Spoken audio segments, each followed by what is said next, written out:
Donald ট্রাম্পের আমন্ত্রণ পেলেন তারেক রহমান, মির্জা ফখরুল। অনেকে ঐক্যে ফাটল ধরানোর চেষ্টা করলেও সফল হবে না মন্তব্য বিএনপি মহাসচিবের। নির্বাচনটা কেন দ্রুত চাই? এই কারণে হতে চাই যে নির্বাচনটা হলে আমাদের শক্তি, সেই শক্তি আরো বাড়বে। দ্রুতই ভোটের রোড ম্যাপ দেওয়ার ব্যাপারে আশাবাদী পররাষ্ট্র উপদেষ্টা। সংসদের পাশাপাশি স্থানীয় সরকার নির্বাচন প্রসঙ্গে মন্তব্য নেই সিএসির। সময় আসুক, দেখবেন কারা কারা নিবন্ধিত অবস্থায় থাকে, যারা যারা থাকবে তাদের নিয়ে নির্বাচন করবে। একটা রোডম্যাপ এসে গেলে আমি জানি যে অনেকেই নিরাপদ বোধ করবেন এবং ইনভেস্টমেন্ট আসবে। শতাধিক পণ্যে ভ্যাট আরোপের সিদ্ধান্ত প্রত্যাহারের দাবি নাগরিক কমিটির। হঠাৎ এমন সিদ্ধান্ত অর্থনীতির জন্য আত্মঘাতী বলছে ডিসিসিআই। পতিত সরকারের লুটপাটের টাকায় চলছে প্রোপাগান্ডা বললেন প্রেস সচিব। সবার মতামতে সাইবার সুরক্ষা অধ্যাদেশ সংস্কারের পরামর্শ গণমাধ্যম কমিশন প্রধানের। ফিটনেস লাইসেন্সের মতো ইস্যুতে দুর্ঘটনার দায় বিআরটিএ কর্মকর্তারও, জানালেন উপদেষ্টা। চালকদের ডোপ টেস্টের পরিধি বাড়ানোর নির্দেশ।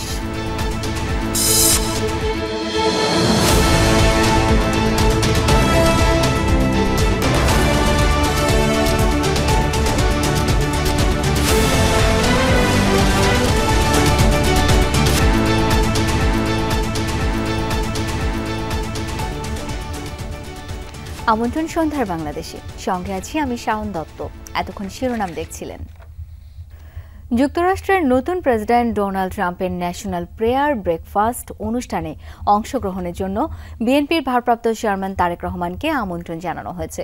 শুক্রবার দেশটির নতুন প্রেসিডেন্ট ডোনাল্ড ট্রাম্পের পক্ষ থেকে এই আমন্ত্রণ পাঠানো হয়েছে বলে বিএনপির প্রেস উইংয়ের পক্ষ থেকে জানানো হয়। একই সাথে নবনির্বাচিত প্রেসিডেন্ট ডোনাল্ড ট্রাম্পের আমন্ত্রণ পেয়েছেন বিএনপি মহাসচিব মির্জা ফখরুল ইসলাম আলমগীরও এবং স্থায়ী কমিটির সদস্য আমির খসরু মাহমুদ চৌধুরী। ইউএস কংগ্রেসনাল কংগ্রেসের নেতৃত্বে আয়োজিত ন্যাশনাল প্রেয়ার ব্রেকফাস্ট অনুষ্ঠানটি আগামী 5 থেকে 6 ফেব্রুয়ারি ওয়াশিংটন ডিসিতে অনুষ্ঠিত হবে। নির্বাচন হলে দেশের জনগণ আরও শক্তিশালী হবে, তাই রাজনৈতিক দলগুলো নির্বাচন চাচ্ছে বলে জানিয়েছেন বিএনপি মহাসচিব মির্জা ফখরুল ইসলাম আলমগীর। নতুন বাংলাদেশ গড়ার ক্ষেত্রে কোনো হঠকারী সিদ্ধান্ত না নিতে সকলের প্রতি আহ্বানও জানান তিনি। সকালে এবি পার্টির সম্মেলনে একথা বলেন মির্জা ফখরুল। সম্মেলনে বিভিন্ন রাজনৈতিক দলের নেতারা হঠাৎ করে 100 পণ্যের উপর ভ্যাট বৃদ্ধির সিদ্ধান্তের সমালোচনা করেন। সোহরাওয়ার্দী উদ্যানে আমার বাংলাদেশ পার্টির প্রথম সম্মেলন। এতে যোগ দেন বিভিন্ন রাজনৈতিক দলের নেতারাও। গণতান্ত্রিক পদ্ধতিতে সম্মেলন সফল করায় এবি পার্টিকে শুভেচ্ছা জানান তারা।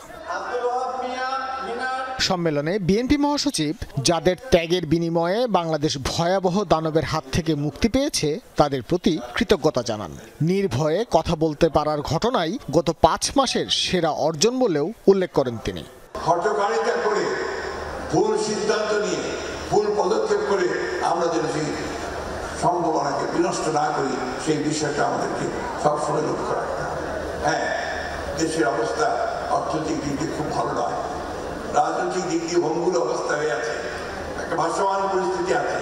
ফ্যাসিবাদ পরবর্তী সময়ে সকলকে ধৈর্য ধরার আহ্বানও জানান মির্জা ফখরুল। কিছু কিছু মানুষ আছেন যারা একটু ভুল বোঝানোর চেষ্টা করেন যে আমরা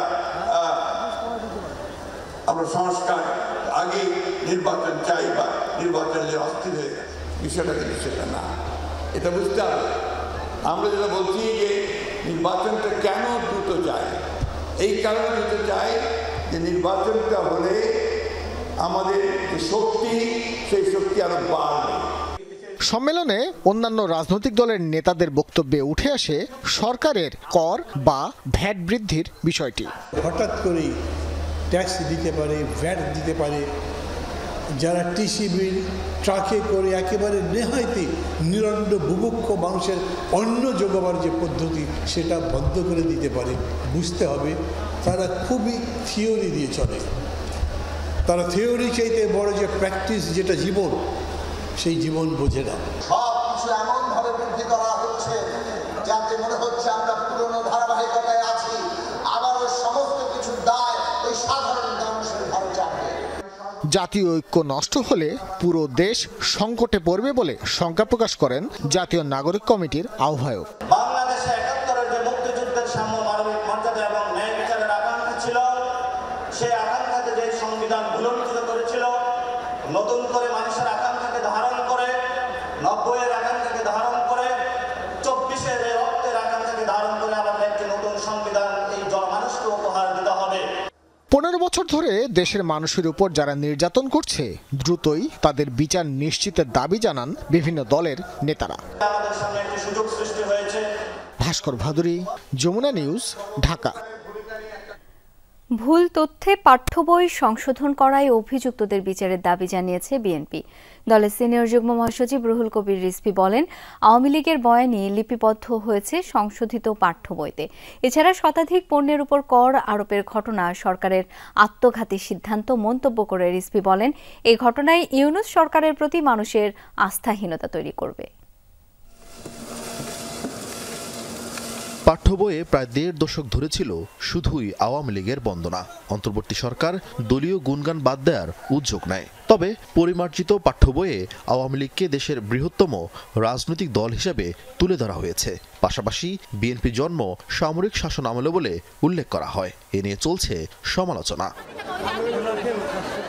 এই ঘটনা পতিত স্বৈরাচার সরকারের দোষদের কাজ বলে মনে করে বিএনপি। দলের সিনিয়র যুগ্ম মহাসচিব রিজভী আহমেদ বলেন, সেনা ছাউনিতে নয়, নির্বাচিত রাষ্ট্রপতি হয়ে রমনা রেস্তোরাঁয় বিএনপি প্রতিষ্ঠা করেন জিয়াউর রহমান। বিএনপির বিরুদ্ধে একটি গভীর ষড়যন্ত্র চলছে। বিএনপি সেনা ছাউনিতে জন্ম হওয়া কোনো দল নয়, সেনাবাহিনীর প্রধান হিসাবে নয়, বরং ঢাকার রমনা রেস্তোরাঁয় এক সংবাদ সম্মেলনে শহীদ প্রেসিডেন্ট জিয়াউর রহমান যখন বিএনপি গঠনের ঘোষণা দিয়েছিলেন, তখন তিনি ছিলেন নির্বাচিত প্রেসিডেন্ট। হাসিনার চিন্তার প্রতিফলন এখন যে বইগুলিতে আছে সেটা অতি দ্রুত সংশোধিত হোক। তারা পাঠ্যপুস্তক সংশোধনের মধ্যে ছিলেন, তাদেরকে আপনারা জবাবদিহিতার আওতায় নিয়ে আসেন।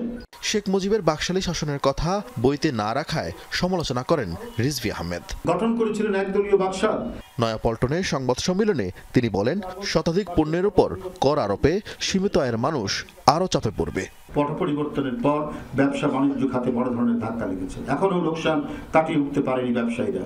এমন পরিস্থিতিতে ভ্যাট বাড়ানোর সিদ্ধান্ত আত্মঘাতীমূলক। বাজেটের আগেই এসব পণ্য সেবার মান দাম বৃদ্ধির ফলে সাধারণ মানুষের ক্রয় ক্ষমতা কমবে, নতুন করে সংকটে পড়বে ব্যবসা বাণিজ্য। জুলাই অভ্যুত্থানের ফসল যাতে নষ্ট না হয় সে বিষয়ে সরকারকে সতর্ক থাকারও আহ্বান জানান রিজভী আহমেদ। এই আকাঙ্ক্ষাকে ধারণ করে আরিফিন শাকিল, যমুনা নিউজ, ঢাকা। দ্রুতই নির্বাচনের রোডম্যাপ দেয়া হবে, এ ব্যাপারে আশাবাদী পররাষ্ট্র উপদেষ্টা তৌহিদ হোসেন। আর রোডম্যাপ ঘোষিত হলে বিনিয়োগকারীদের আস্থা ফিরবে মনে করেন তিনি।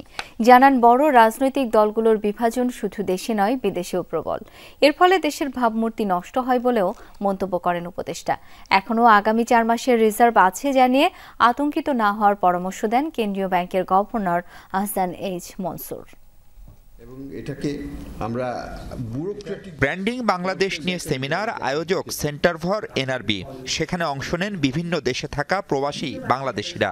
এই স্লোগানটাকে বুকে ধারণ করে আমরা আরো ১ বছর ২০০০। এ সময় দেশের সফলতা বা ব্যর্থতায় প্রবাসীরাও সমান আনন্দ বা কষ্ট পান বলে উল্লেখ করেন তারা। আপনাদের বুকে আঘাত লাগার সাথে সাথেই আপনাদের সন্তানদের বিদেশে প্রবাসী বাংলাদেশিদের বুকেও আঘাত লাগে। আলোচনায় উঠে আসে গেল আওয়ামী লীগ সরকারের সময় টাকা পাচারের প্রসঙ্গ। বিপুল পরিমাণ সেসব অর্থ ফেরাতে প্রবাসীদের সহায়তা চান বাংলাদেশ ব্যাংক গভর্নর। জানান, গেল ৪-৫ মাসে রেমিটেন্স এসেছে আগের যে কোনো সময়ের চেয়ে বেশি। এই ৬ মাসে আমরা ডিসপাইট জুলাই অগাস্টের ঘটনা প্রবাহ বাদ দিয়েও আমাদের রেমিটেন্স নেট বৃদ্ধি হয়েছে $3 বিলিয়ন, যেটা একটা বড় একটা অবদান রেখেছে। আমাদের এক্সপোর্ট বেড়েছে প্রায় $2.5 বিলিয়ন। $5.5 বিলিয়ন কিন্তু আমাদের অনেক কাজে লেগেছে। প্যানিক হওয়ার কিছু নাই। বাংলাদেশের ফরেন এক্সচেঞ্জ রিজার্ভ এখনো 4 মাসের উপর আছে। বিদেশে থাকা বাংলাদেশিদের সফলতার গল্প অনেক, তবে এর বাইরে বিদেশ বিভূঁইয়ে রাজনৈতিক বিভাজন নিয়ে আক্ষেপ আছে অনেকের। সরকারের নীতি নির্ধারকরাও বড় দলগুলোর ব্যানারে প্রবাসীদের নানা কর্মকাণ্ডের সমালোচনা করেন। ভারতের প্রধানমন্ত্রী যখন আসেন তখন সে দেশের প্রধানমন্ত্রী হিসাবে তাকে বরণ করা হয়। এক পক্ষ সেখানে ইটপাটকেল দিয়ে দাঁড়িয়ে থাকে না।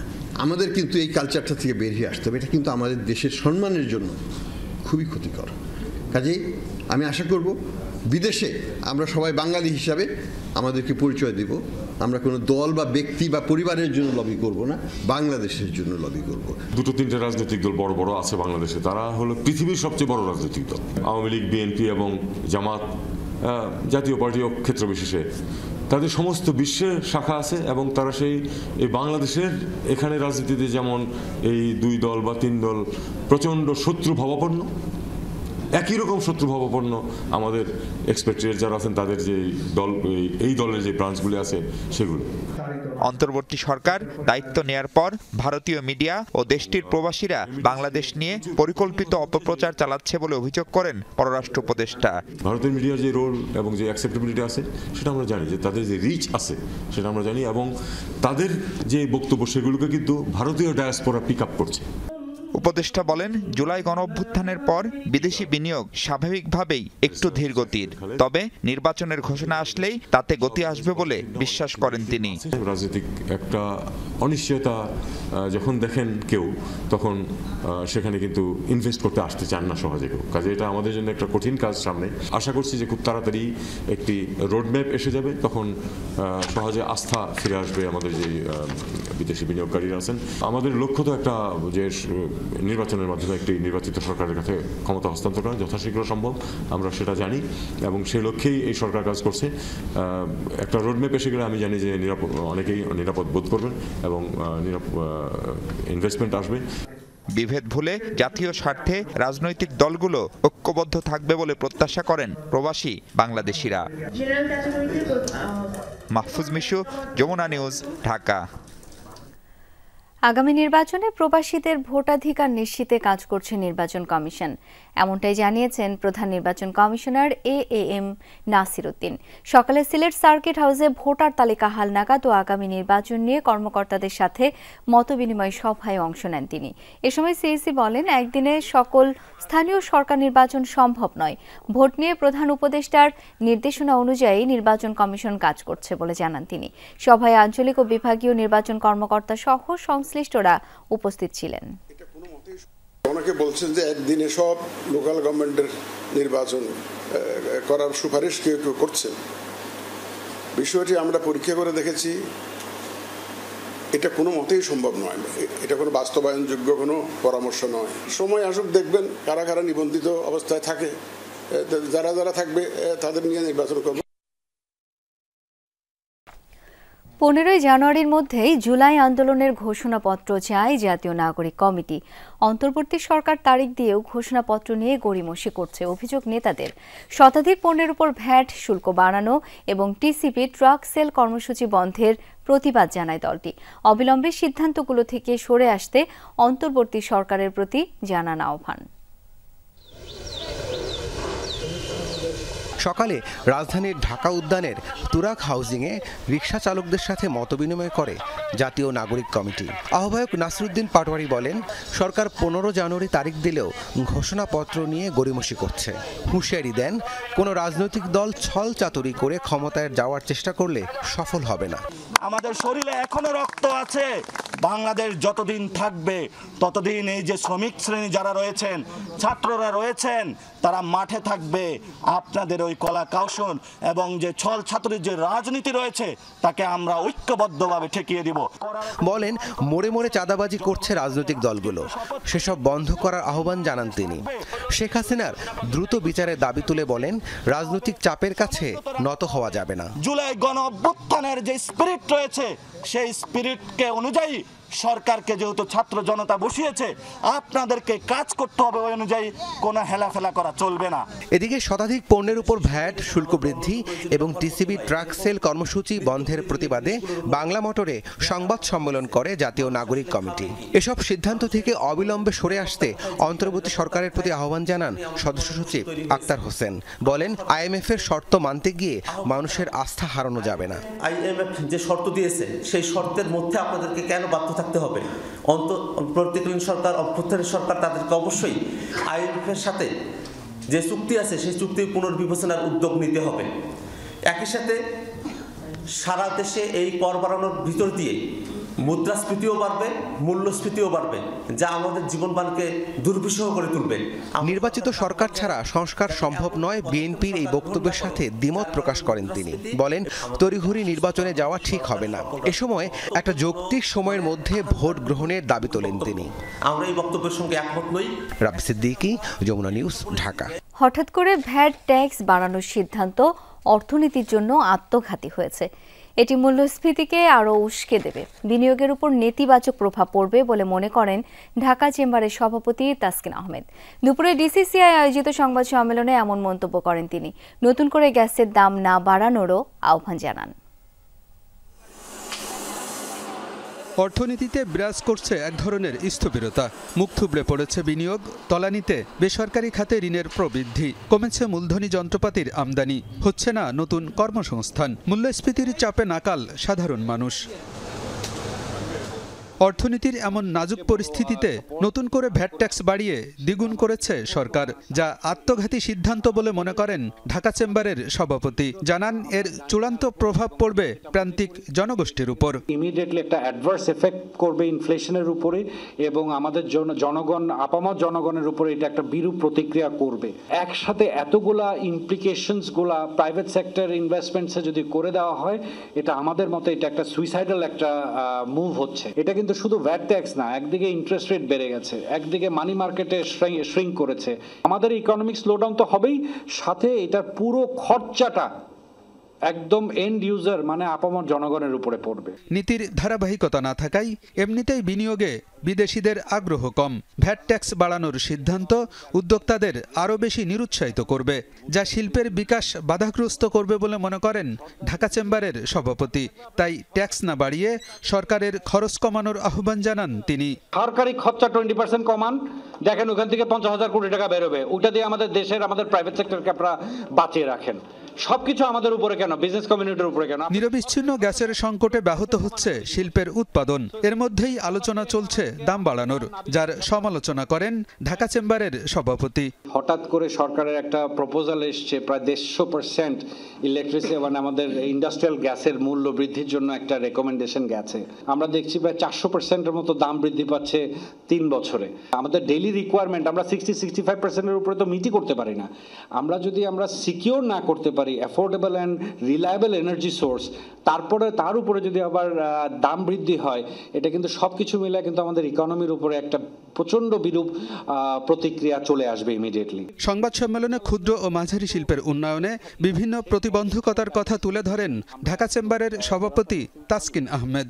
মিডিয়াম এন্টারপ্রাইজটাকে খাত বিশেষে আলাদা করে দেখার জন্য। আলমগীর হোসেন, যমুনা নিউজ, ঢাকা। বিদেশ পালিয়ে থাকা পতিত সরকার লুটপাটের টাকা দিয়ে প্রোপাগান্ডা চালাচ্ছে, চাইছে এদেশের মানুষকে মৌলবাদী হিসেবে প্রতিষ্ঠিত করতে। এমন মন্তব্য করেছেন প্রধান উপদেষ্টার প্রেস সচিব শফিকুল আলম। সকালে জগন্নাথ বিশ্ববিদ্যালয়ে এক সেমিনারে তিনি ক্যাম্পাসে জুলাই গণ অভ্যুত্থানের রেকর্ড রাখার তাগিদ দেন। জানান, আওয়ামী সরকারের লুটপাটের নমুনা এখন বিদেশি গণমাধ্যমেও প্রকাশ হচ্ছে। জুলাই বিপ্লবে গণমাধ্যমের ভূমিকা ও পরবর্তী প্রেক্ষাপট শীর্ষক সেমিনার। জুলাই আমাদের খুব মহৎ একটা। এতে অংশ নিয়ে প্রধান উপদেষ্টার প্রেস সচিব শফিকুল আলম বলেন, ফ্যাসিস্ট সরকারের পতন না হলে জনগণের উপর অত্যাচার নির্যাতন বহুগুণে বেড়ে যেত। পরাজিত শক্তি বিদেশ থেকে এদেশের জনগণকে মৌলবাদী শক্তি হিসেবে প্রতিষ্ঠিত করতে চায় বলে অভিযোগ করেন তিনি। বিদেশে তো তারা বিলিয়ন ডলার নিয়ে গেছে, প্রতিদিন ওরা প্রোপাগান্ডা ছড়ায় যে কিছু হয়নি। এটা যারা আন্দোলন করেছে তারা তালিবান, তারা ইসলামিস্ট, মার্কা মেরে দিতে চাচ্ছে যাতে গ্লোবালি কনসেন্ট তৈরি করতে পারে আপনাদেরকে উপর আবার যাতে অত্যাচার করা যায়। প্রধান উপদেষ্টার প্রেস সচিব প্রতিটি ক্যাম্পাসে জুলাই অভ্যুত্থানের মহৎ আদর্শকে ধারণ করতে ছোট বড় সব ঘটনা লিপিবদ্ধ রাখার উপরও জোর দেন।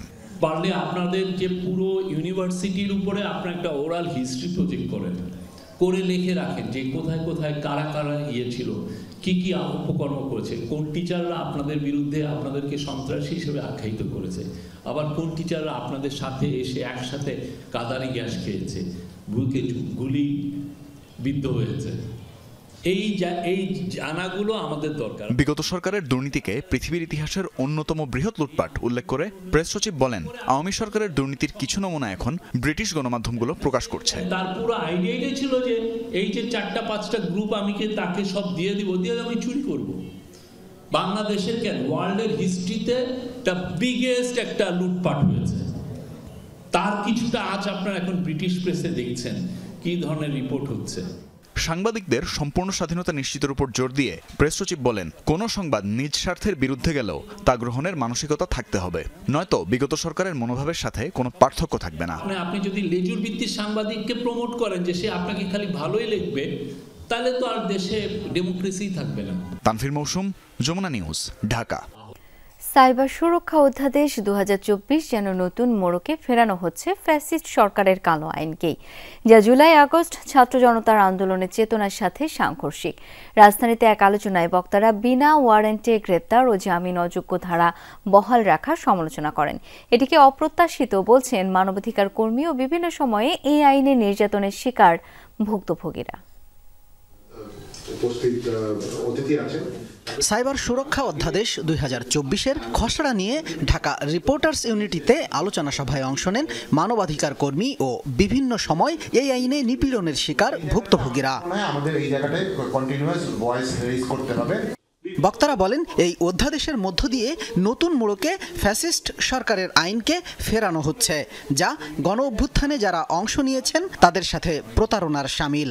নতুন আইন বানানোর এই যে প্রক্রিয়াটা, এটা পুরোটা একটা অস্পষ্টতা, এটা একটা ধোঁয়াশে, এটা একটা প্রতারণা আমাদের গণ অভ্যুত্থানের স্পিরিটের সঙ্গে, আমাদের বাংলাদেশের জনগণের সঙ্গে। পরবর্তী প্রজন্মকে যে আমরা এই আইনটা বেঁধে দিচ্ছি, এই আইনটা একই জিনিস ধারাবাহিকভাবে বয়ে যাচ্ছে। আপনি যদি সব স্বৈরাচারী আইনগুলো যে আবার রাখতে চান এবং সেটাকে নিয়ে আপনি যদি দেশ শাসন করতে চান, তাহলে আগের সরকার এখনকার সরকার যেটা লেনিন যেটা অনেকখানি বুঝিয়ে বলেছে, তখন আমি তো কোনো ডিফারেন্স আমি দেখি না। অনুষ্ঠানে গণমাধ্যম সংস্কার কমিশনের প্রধান কামাল আহমেদ মত প্রকাশের অধিকার নিশ্চিত করার উপর জোর দেন। সবার মতামত নিয়ে সাইবার সুরক্ষা অধ্যাদেশ সংস্কারের আহ্বান জানান। এই আইনটার যেখানে যেখানে অস্পষ্টতা আছে সেগুলো ব্যাখ্যা, সেগুলো স্পষ্টকরণ অত্যন্ত জরুরি। সবচাইতে বড় জরুরি সেটা হচ্ছে যে আইনটা করার ক্ষেত্রে সবার মতামত নেওয়া হয়নি। অনুষ্ঠানে দৃক গ্যালারির প্রতিষ্ঠাতা শহীদুল আলম বলেন, সাইবার সুরক্ষা অধ্যাদেশে মানবাধিকার ও জনগণের লেন্স ব্যবহার হয়নি, ফ্যাসিবাদী লেন্সে দেখা হয়েছে। আমরা তো আশা করি তারা জনগণের লেন্স দিয়ে দেখবেন। এখনো যদি ফ্যাসিবাদের লেন্স দিয়ে আমাদের দেখা হয়, সেই লেন্সের মাধ্যমেই যদি আইন তৈরি করা হয় এবং সেই লেন্সের মাধ্যমেই দেশ চলে, তাহলে সত্যিকার অর্থে আমরা স্বাধীন হইনি। বক্তারা বলেন, এই অধ্যাদেশ বাস্তবায়ন হলে মানবাধিকার হুমকিতে পড়বে, গ্রহণযোগ্যতা হারাবে সরকার। সিস্টেমটাই আসলে সবচেয়ে বড় একটা সমাজের। শামীম রেজা, যমুনা নিউজ, ঢাকা। পর্যটন শহর কক্সবাজারে অনুষ্ঠিত হয়েছে যমুনা ইলেকট্রনিক্স অ্যান্ড অটোমোবাইলসের পার্টনার্স মিট। উৎসবমুখর পরিবেশে আয়োজনে অংশ নেন 64 জেলা থেকে আসা যমুনা ডিলার ও ব্যবসায়ীরা। বন্ধন আগামীর শীর্ষক এই পার্টনার্স মিটে তুলে ধরা হয় দেশসেরা এই পণ্যের সর্বোচ্চ গুণগত মান, মুনাফা প্রবৃদ্ধি, ভবিষ্যৎ কার্যক্রম ও ব্যবসায়িক কর্মপরিকল্পনা। যমুনা ইলেকট্রনিক্স অ্যান্ড অটোমোবাইলসের আয়োজনে কক্সবাজারের একটি 5 তারকা হোটেলে দিনব্যাপী এই পার্টনার্স মিট অনুষ্ঠানে অংশ নেন সারা দেশ থেকে আসা 250 জন ডিলার। যমুনার পণ্য নিয়ে অভাবনীয় সাড়া এবং নিজেদের প্রত্যাশার কথা তুলে ধরেন তারা। আমার নিজেরও পরিশ্রম আছে, তাদেরও আমার প্রতি সহানুভূতি আছে, বিদায় আমি আজকে এই পর্যন্ত আসতে পেরেছি। বছরে একাধবার ডিলারেরা চাই যে তার মালিক পক্ষের সঙ্গে বসে একটু কথা বললে, 2 মিনিট কথা বলা, তাদের সাথে একটু মত বিনিময় করা, এটা করলে তাদের মানসিকতা ফ্রেশ হয় এবং তাদের অনেক গ্রোথ, বিজনেসে গ্রোথের একটা আগ্রহ জাগে যে বিজনেসটা এবছর আরো গ্রোথ করতে হবে।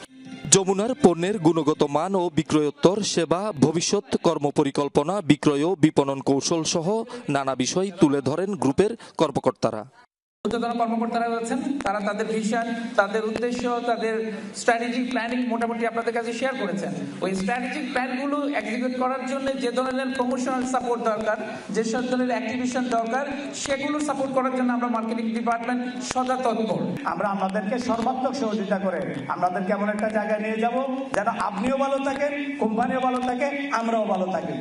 ভিডিও বার্তায় ডিলারদের শুভেচ্ছা জানান যমুনা গ্রুপের চেয়ারম্যান অ্যাডভোকেট সালমা ইসলাম।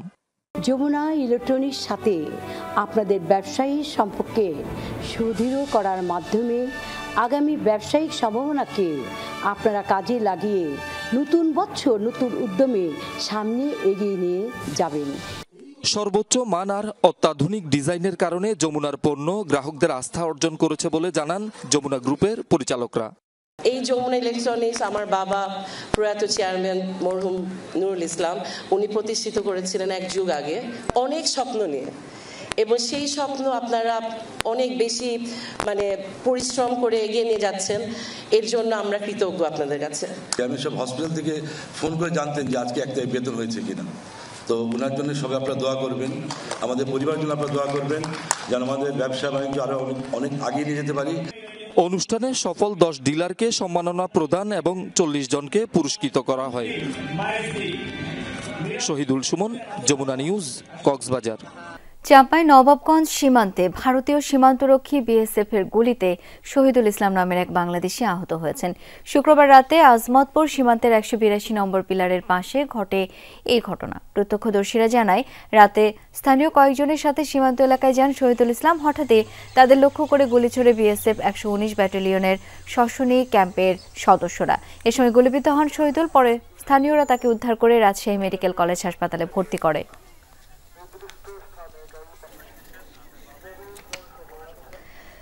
জুলাইয়ের ঘোষণাপত্রের পক্ষে জনসমর্থন আদায়ের আজই শেষ দিন। আজও বিভিন্ন স্থানে লিফলেট বিতরণ করছে বৈষম্য বিরোধী ছাত্র আন্দোলন ও জাতীয় নাগরিক কমিটি।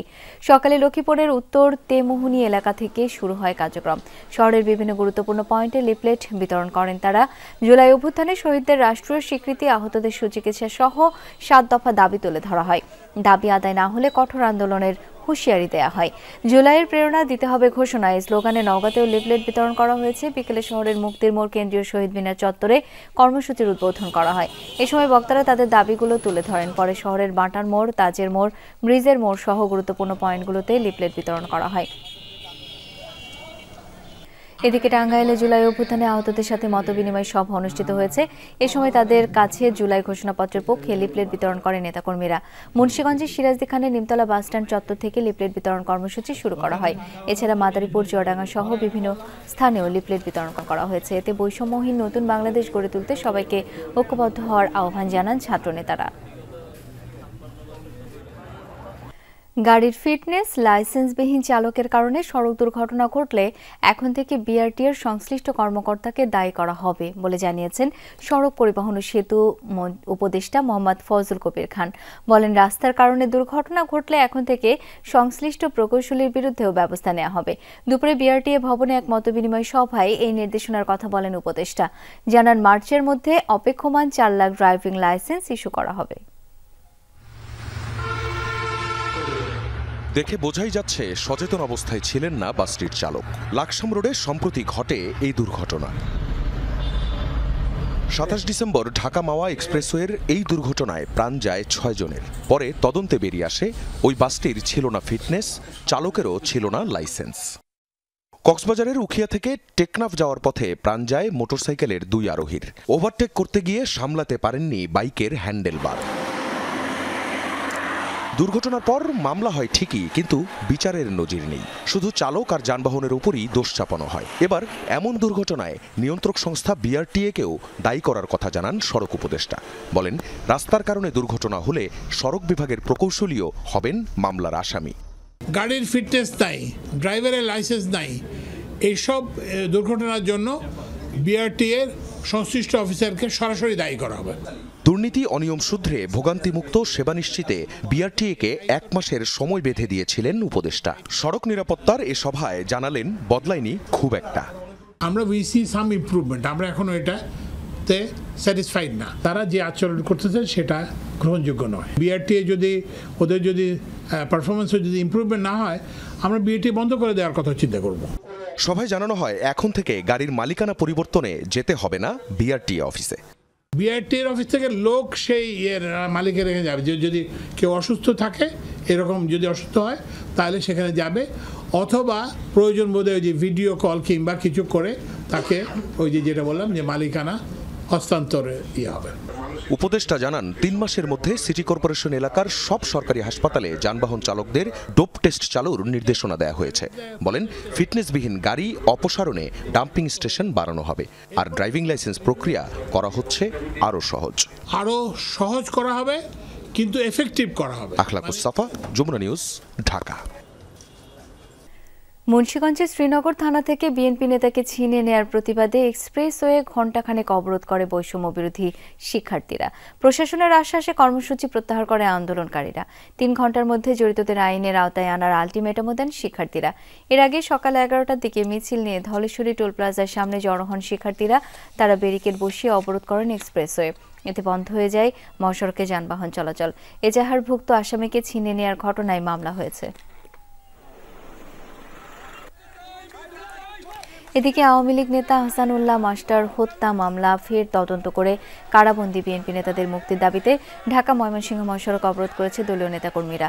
এ সময় নুরুল ইসলাম সরকার ও শ্রমিক নেতা নুরুল আমিনের মুক্তি সংগ্রাম পরিষদের ব্যানারে মানববন্ধনের আয়োজন করা হয়। প্রায় 20 বছর ধরে হাসানুল্লাহ মাস্টার হত্যা মামলায় কারাগারে আছেন নুরুল ইসলাম সরকার ও শ্রমিক নেতা নুরুল আমিন।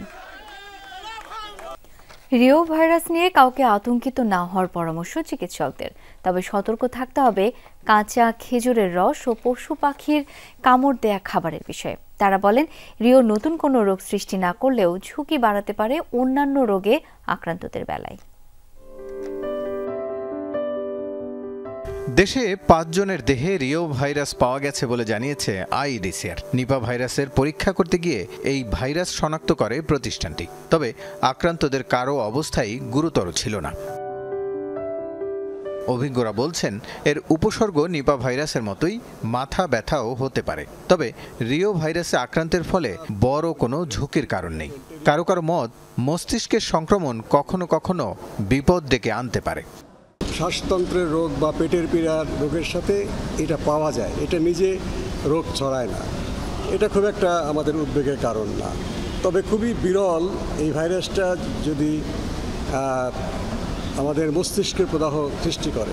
ভেরি রেয়ারলি ওরা কখনো কখনো নিউমোনিয়া করতে পারে, মেনিনজাইটিস করতে পারে, এনসেফালাইটিস করতে পারে। এবং যদি খুব ইমিউনো কম্প্রোমাইজ থাকে, যদি খুব বাচ্চা অথবা বয়স্ক এরকম কেউ হয়, তাদের ক্ষেত্রে হয়তো এই ধরনের কিছু কমপ্লিকেশন করতে পারে। সাধারণত বাদুড়ের লালা বা পশু পাখির কামড়ের পর সেই খাবার খেলে ভাইরাসটি ছড়ায়। তাদের মতে ভাইরাসটি বিশ্বের নতুন নয়, তবে বাংলাদেশে শনাক্তের ঘটনা প্রথম। শীতকাল, ড্রাই সিজন, এমনিতেও বিভিন্ন রকম ভাইরাল ইনফেকশন আমাদের হতে পারে। রাস্তাঘাটে ধুলো ইসেতে থাকবো, তখন হয়তো আমরা প্রিকশনারি মাস্ক পরতে পারি। অবশ্যই খেজুরের কাঁচা রস খাওয়া একেবারেই বন্ধ করতে হবে।